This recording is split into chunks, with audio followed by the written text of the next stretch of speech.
E aí, gente, como é que vocês estão? Sejam bem-vindos e bem-vindas a mais uma aula aqui do canal Parabólica, aula de História sobre mapas mentais. É isso mesmo, a gente tem feito aqui essa nossa playlist de mapas mentais e hoje a gente vai falar sobre feudalismo. Vou dar uma contextualizada na Idade Média, falar de feudalismo e a gente vai ter nas próximas aulas outros temas relacionados à Idade Média, como Império Bizantino, Sacro Império Romano Germânico.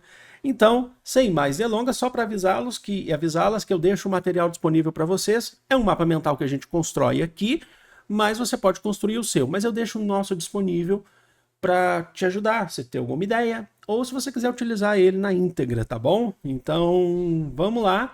Eu já vou aqui baixar a nossa imagem, enquanto eu tomo minha aguinha aqui. Tá aqui. Vamos lá para nossa construção. Tem coisas interessantes a se falar hoje. E é mais do que o seguinte. Vamos trabalhar aqui um período grande, certo? A gente vai fazer um recorte, que é o recorte do feudalismo, mas a Idade Média durou do século V ao século XV. Então são basicamente 1000 anos de história, 1000 anos de existência da Idade Média. E não existe só na Europa, existe também na Ásia, existe na África. Hoje a gente vai focar um pouco mais na Europa, porque a gente vai falar de feudalismo. E também, opa, abri um negócio errado aqui, existe um recorte maior ainda. A gente trabalha com dois períodos, basicamente, na Idade Média. Alguns vão falar de três, mas para facilitar aqui, porque é o mais comum se utilizar, dois períodos. O período de Alta Idade Média, que vai do século V, desde a queda do Império Romano do Ocidente, certo? O do Oriente continua, ele entra na Idade Média, que é o Império Bizantino. Então, desde a queda do Império Romano do Ocidente, quando cai Roma, a gente fala, ó, acabou a Idade Antiga, e vai até mais ou menos ao século X. É quando a Europa está se formando enquanto Idade Média e as estruturas estão relativamente funcionando bem. A gente está falando de igreja, a gente vai falar daqui a pouco. O próprio modo, o sistema feudal, ele vai se construindo. E depois a gente tem a Baixa Idade Média, que vai basicamente do século XI até o século XV, que é o período das cruzadas, é o período da peste, século XIV, né? A crise do século XIV, a formação dos estados nacionais, e é o declínio, é a baixa, né? A chamada Baixa Idade Média, tá bom? Hoje eu só trouxe isso aqui para vocês entenderem bem que existe uma divisão temporal. Então já vamos entrar no feudalismo, que é uma das coisas mais importantes e cobradas, e tem coisas interessantes a se destacar, que muitas pessoas têm curiosidade, muitas pessoas têm dúvidas. Vamos lá. Repetir aqui o feudalismo, tudo bem, mas deixa eu passar aqui. Opa, não foi, peraí. Ah, tá aqui, peraí. Eu repeti aqui o feudalismo. Tá, tudo bem, eu só repeti essa parte aqui, mas não tem importância. O feudalismo é um modo de produção. Muitas pessoas já começam a umas dúvidas aí, porque tem muita gente que tem dúvidas sobre o que é um modo de produção. Tá lá, o modo de produção é como a sociedade produz, como ela sobrevive, principalmente do ponto de vista econômico. Tá? Hoje a gente vive em qual modo de produção? Ou a maior parte dos países do mundo hoje, no modo de produção capitalista. A gente já viveu, o mundo já viveu ou a parte da Idade Média, porque não era só feudalismo que existia, mas viveu no modo de produção feudal. Em outros momentos, se viveu, por exemplo, a sociedade grega, principalmente ateniense, e a sociedade romana, tinha um modo de produção específico que a gente chama de modo de produção escravista, que o escravizado era a base de produção da sociedade, tá bom? Aqui a gente não vai falar de escravizados. Não existe que não tem escravizados? Pode até ter, mas é mais servidão. Mas vamos lá entender como que é esse feudalismo, esse modo de produção. É um modo de produção baseado na ruralização em busca de proteção. Como assim ruralização? As cidades pararam de existir? Não, elas continuam existindo. Atenas ficou em pé. Você tem Constantinopla no Império Bizantino. Você tem Roma em pé. Ainda são importantes. Roma, sede do papado, né? Não existia Vaticano ainda. Mas eu estou falando da vida cotidiana, da onde se tem que tirar o sustento. As cidades elas não são tão importantes mais. Mas por que a zona rural? Porque durante esse período nós não temos mais Roma. Não tendo Roma, não existe um sistema de leis. que vale para todas as dependências do Império Romano. Então, eu estou falando agora dentro de parte da Europa, não em todos os lugares. Se um sujeito comete um crime, ele pode ser que ele não seja punido. Então, uma pessoa está sujeita a sofrer violência. Então, essas pessoas buscam na zona rural a proteção, porque as cidades não existe mais um sistema de leis, um império, uma sociedade organizada. Então, os reis, que muitos deles são antigos reis dos povos germânicos, daqueles povos que invadiram Roma, que eram grandes líderes, formaram seus reinos, alguns reinos já existiam e só cresceram, eles começavam a oferecer proteção para as pessoas, que as pessoas fossem lá trabalhar para elas, porque agora você não tem um exército, não existe mais a legião romana, os militares romanos. Então o que você tem agora? Você tem que viver num feudo, que é basicamente desculpa, bati no microfone, é a zona rural, uma grande fazenda, entendam isso, que vai organizar tudo, e a cavalaria real, a cavalaria medieval, feudal, que pertence ao feudo, ela protege aquela região. Então você vive ali. Não existe uma lei que... Sabe? Então o sujeito ele precisa dessa proteção e também para sobrevivência alimentar. Precisa se alimentar. E é no feudo que você vai buscar essa alimentação. E aí a gente trabalha com dois costumes aqui que formaram o feudalismo.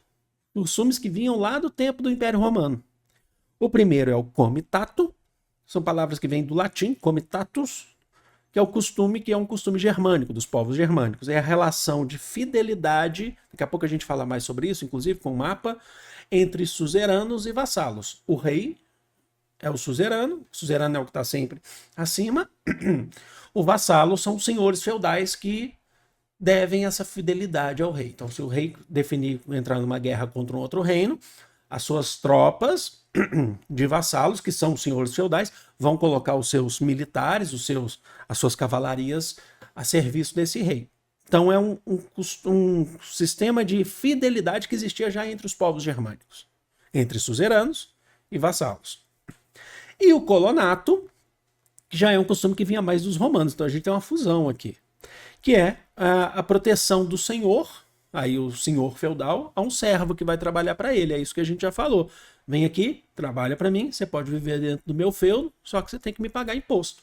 E aqui você tem proteção, você não vai sofrer nenhum tipo de violência lá de fora. Mas a violência dentro do feudo ele vai sofrer sim. Compreenderam? Desculpem. Então, uma ruralização que você vai buscar, eu não coloquei aqui, mas vocês podem colocar, a economia de subsistência dentro dos próprios feudos ou reinos, você tem que depender cada vez menos dos outros, e essa relação de fidelidade entre suzeranos e vassalos, e essa relação também de agricultura, né? As atividades agropastoris, que são pertencentes ao feudalismo, tá bom? Então, já definimos o que é um modo de produção feudal. Agora vamos para a famosa, aqui não tem jeito, o que a gente chama isso aqui de estratificação social, tá bom? Isso se chama estratificação social, você pode chamar de pirâmide social, é aquela que o seu professor fazia mesmo numa aula de feudalismo na lousa, lá no quadro, colocava lá a pirâmide, mas ela é fundamental. Daqui a pouco a gente vai para um quadro que vai explicar melhor, principalmente no que diz respeito à nobreza, tá? Aqui a gente vai falar, primeiro, no topo da pirâmide. Alguns lugares você vai ver, por exemplo, o rei no topo da pirâmide, mas aqui não vai importar isso pra gente, tá?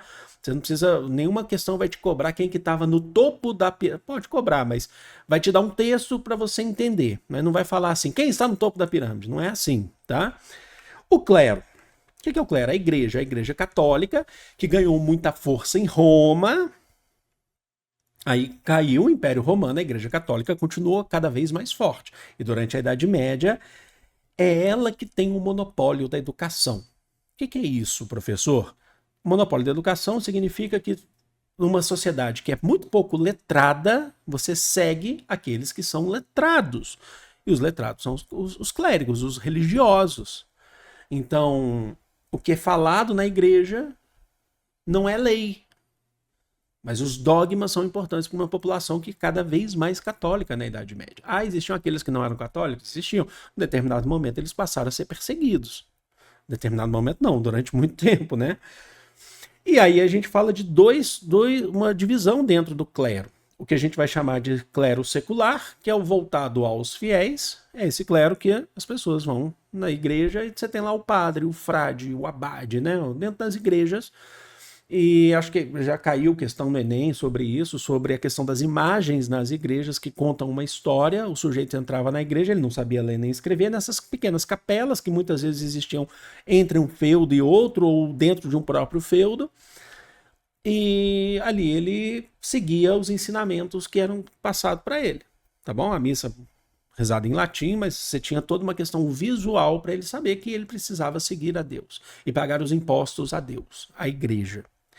E o clero regular, que é o que mantém esse monopólio da educação, que são os que produzem dogmas, que escrevem, os que são, a gente está falando do Papa, por exemplo, faz parte do clero regular, é o que regulariza as atividades da igreja, é o alto clero, tá? Então, como se o secular fosse o baixo clero, o regular, o alto clero, tá bom? A nobreza, a gente tem aqui, eu fiz uma definição rápida, mas daqui a pouco a gente vai ver, porque esse é o ponto que as pessoas têm mais dificuldade de entender, porque entender isso aqui também é importante para poder ver como que o feudalismo acaba, tá? Guardem isso. Reis, que são os reis dos reinados, dos reinos mesmo, dos territórios. Não são países, não tem leis específicas, como são hoje, constituições. Alguns até têm alguns esboços, algumas questões, mas mais para frente que surgem. Os senhores feudais, tá bom? Tem um pelo de cachorro aqui. E as cavalarias. Vamos só entender aqui. Acho que é muito importante, sabe essa relação aqui que a gente falou sobre suzeranos e vassalos? Quem que é o suzerano aqui da relação? O suzerano maior é o rei. O senhor feudal, que, né, eles eram chamados de prefeitos, tá? Os senhores feudais não eram senhores feudais, é que a gente chama. Eram vassalos dos reis. E as cavalarias a mesma coisa nessa relação da nobreza. Daqui a pouco a gente mostra o gráficozinho. A base de sustentação são os servos, que são os que faziam o trabalho. Como assim? Eles não são escravizados, eles não poderiam ser vendidos, eles não eram propriedade privada. Mas eles vivendo por aí, ficaria muito difícil a vida, certo? Eles podem sofrer qualquer tipo de violência, qualquer crime. Então eles procuravam sempre um senhor e falavam, eu não sou nobre, mas eu posso trabalhar para o senhor me oferece proteção dentro do seu feudo. Me arruma uma casinha, eu trabalho para você, eu produzo para minha família, eu produzo para o senhor. Então eles são a base de sustentação. Eles estão o quê, gente? Atrelados à terra. O servo, ele é atrelado à terra, é o camponês. Existiam pessoas livres, existiam que prestavam serviços em troca de algum pagamento. Geralmente esse pagamento era feito por alimentação mesmo, por produtos. Existiam moedas, mas elas não tinham o valor que a gente tem hoje, que a gente dá hoje. Mas a base da sustentação era a terra. Existiam sim esses trabalhadores livres, sabe? Os vilões. Os vilões eram os que viviam nas vilas, nas pequenas vilas perto dos feudos, que prestavam serviços quando necessários, tá bom? Então, acho que aqui está muito bem explicado nesse ponto. Mas quais são os impostos que os servos pagam? Eu listei aqui os mais conhecidos, os principais, existiam vários. Isso poderia variar de feudo para feudo também, tá bom? A gente coloca uma base aqui. São as chamadas obrigações servis. Coloquei 3 aqui que são importantes para a gente. Essas aqui realmente vocês não podem esquecer. A talha. Qual que é o imposto da talha? A talha é metade da produção do servo vai para o senhor. Então ele tem uma terrinha que chama manso servil dentro do feudo, que é onde os servos vivem. Vive lá com a família, a vida era difícil, não era fácil não, a família toda trabalhava, crianças também iam para o trabalho, você não tinha essa noção de infância que você tem hoje. E aí, tudo que ele produzia, metade da produção diária, ou semanal, mas geralmente diária, ele tinha que mandar para o senhor feudal, tá bom? Era isso que alimentava o senhor feudal, que também poderia pagar impostos para o rei. Lembra essa relação de fidelidade, de vassalagem, né? Bom, essa é a talha. E a corvéia? A corvéia é dessa semana toda de 7 dias, de 3 a 4 dias, isso pode variar de feudo, o servo ele vai prestar serviços nas terras que são exclusivas do Senhor. Tá? Então ele vai para o que a gente chama de manso senhorial. Ele vai produzir, por exemplo, numa lavoura lá, que é só do Senhor. Tudo que se produz ali pertence à família da nobreza. Para alimentar os cavaleiros, para alimentar o senhor feudal, para pegar alguma coisa ali, pagar impostos para o rei ou para a igreja. Então, tudo que ele produza, ele sai lá da sua terra, dentro do mesmo feudo, os feudos eram enormes, vai lá para o manso senhorial trabalhar. Tá bom? Ah, mas e a tua terra fica parada? Não, geralmente vai o representante da família, o homem, o restante da família continua trabalhando no manso servil. E esse trabalho não é só na agricultura, muitas vezes ele vai lá servir num banquete o senhor, vai consertar alguma coisa dentro do castelo. Inclusive o próprio conceito de castelo, de encastelamento, é de se proteger, tá bom? E nós temos também as chamadas banalidades. Banalidade é um imposto pago pelo servo, também é com parte da sua produção, por utilizar as ferramentas de trabalho do feudo. Nada ao servo pertence, tudo pertence ao senhor. Então, se ele utilizar um moinho de água, ele tem que pagar com parte da sua produção. Além da talha, que já é metade da sua produção, ele ainda tem que pegar mais um tanto.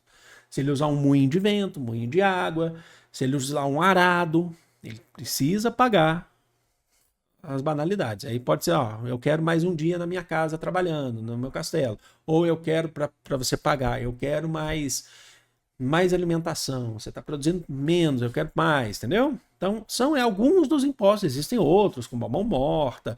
Existem outros impostos. Esses aqui são os básicos. Bom, esse é o sistema feudal. Mas agora, eu faço questão de trazer vocês aqui para uma outra cena para trabalhar com um ponto muito importante. A gente vai ver um mapinha aqui, porque se teve alguém que teve dúvida com essa questão entre suzerania e vassalagem, a gente resolve agora. Importante, tá lá. Os reinos não eram estados nacionais. Então não tinha lei, não tinha isso. Eram territórios. Pertenciam ao rei, à sua família, questão hereditária, mas você não tinha um exército nacional, você não tinha, entendeu? Uma lei específica, entendeu? Você não tinha um congresso, não tinha isso.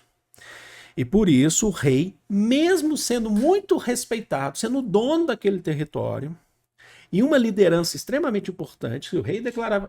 Opa, caiu aqui minha imagem, tá? Vamos voltar, gente. Agora voltou. Se o rei declarasse guerra contra outro reino, as suas tropas, os senhores feudais, falaram, a gente é fiel ao senhor.